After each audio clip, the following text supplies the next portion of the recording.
தொடர்ந்து பல விஷயங்கள் தமிழ் சமூகத்தில் இருந்தாலும் கூட இந்த ஜின் மாந்திரிகம் அப்படிங்கிறது மக்கள் மத்தியில் இப்போ தான் கொஞ்சம் கொஞ்சமாக தெரிய ஆரம்பிச்சிருக்கு. ஜின் மாந்திரிகம் அப்படின்னா என்ன சார் அது? ஜின்னுன்றது கடவுளுக்கு நிகரான ஒரு சக்தி, கடவுள் உருவாக்கப்பட்டது தான். சரிங்களா? ஜின் எப்படின்னாக்கா, உங்களுக்கு புரியும்படி சொல்லணும்னாக்கா, கடவுள் எல்லாத்துக்கும் பொறுத்து போகும், ஜின் பொறுக்காது. இப்போ எப்படின்னா, ஒரு தப்பு செய்கிறவனை கடவுள் மன்னிப்பாது கொடுக்கும், பொறுத்தாது போயிடும். அப்படி கிடையாது ஜின் பழக்கம். தப்பு செய்கிறவனுக்கு உடனடியாக தண்டனை கொடுக்கும். எதுவாக இருந்தாலும் ஒரே நீதியாக நேர்மையாக போகும். அதுதான் ஜின்னோட பழக்கங்கள். ஜின் அப்படிங்கிறது இங்கே மட்டும்தான் இருக்கா, இல்லை எங்கள் உலகம் பூரா இருக்கிறது ஜின்னு தான். ஒரு அரபிக் கண்ட்ரியோ, ஒரு கிறிஸ்டின் கண்ட்ரியோ, எல்லா கண்ட்ரிலையுமே இருக்கிறது. உலகம் முழுக்க ஜின்னுன்னு சொன்னால் எல்லாருக்குமே தெரியும். இப்போ இங்கே இருக்கிற கடவுளை இங்கே அங்கே சொன்னால் தெரியாது. அந்த நாட்டுக்காரங்களுக்கு, ஒரு ஜப்பான்காரனுக்கோ, ஒரு நீக்ரோக்காரனுக்கோ, ஒரு வேறு கடவுளுக்கோ இந்த கடவுள்லாம் என்னென்னு கேட்பாங்க. ஏன்னா அவங்க மதத்து வழிபாடு தான் அவங்களுக்கு தெரியும். ஆனால் ஜின்னுன்றது உலகமே நடுங்கும். அதுதான் ஜின்னுன்றது.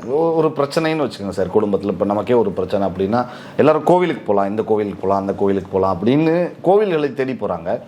ஜின் மாந்திரிகத்தை தேடி போகலாம் அப்படின்னு அந்த விழிப்புணர்வு இன்னும் மக்களுக்கு வராத மாதிரி இருக்குல்ல, அது என்ன காரணம்னு நினைக்கிறேன் சார்? அங்கெல்லாம் போய் நடக்காதால தான் எங்களை நாடி வராங்க. புரியுதுங்களா? அவங்க எல்லா இடத்துக்கும் போகிறாங்க. ஏன் அவங்க வீட்டுக்குள்ளேயே கோயில் சாமி படம்லாம் இல்லையா? நான் என்ன கேள்வி கேட்குறேன், கடவுள் நீ கோவிலுக்கு தான் போய் கும்பிட்டாதான் கடவுளா, கோயிலில் போய் வழிபட்டாதான் கடவுளா? வீட்டுக்குள்ளே சாமி படம் இருக்குது, எல்லாமே இருக்குது, தெருவுக்கு தெரு சாமி இருக்குது, எல்லாமே இருக்குது. மக்களுக்கு அங்கே போய் முடியாத பட்சத்தில் தான் எங்ககிட்ட நாடி வர்றது. இப்போ எப்படின்னா, ஒரு நோய் வந்தால் கூட மக்கள் நேராக டாக்டர்கிட்ட போகிறது இல்லை, மெடிக்கலுக்கு தான் போவாங்க. எவ்வளோ கூடுமான வரைக்கும் எல்லாமே அப்புறம் அஜாக்கிரதையாக எடுத்துக்குவாங்க ஜனங்க. அது பிரச்சனை பெருசான பிறகு தான் இங்கே நாடி போனோன்னு ஆப்ரேஷன் வரைக்கும் போனால் தான் அங்கே போய் டாக்டர்கிட்டே போவாங்க. அந்த மாதிரி உலகம் இது. அப்படின்ற பட்சத்தில் பிரச்சனை முத்தி போய் ஒன்றுமே பண்ண முடியலன்ற பிறகு தான் மாந்திரிகத்தை நாடி வருவாங்க. இப்போ கடவுள் எல்லாமே செய்து கொடுத்துட்டா அப்புறம் ஏன் எங்ககிட்ட வராங்க?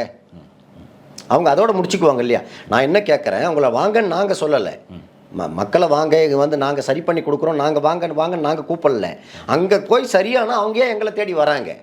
ஓகே, கோவில்கள் எல்லாம் தீராத பிரச்சனை ஜின் மாந்திரிகத்தில் தீர்க்குவதான் இங்கே வர்றது. ஓகே.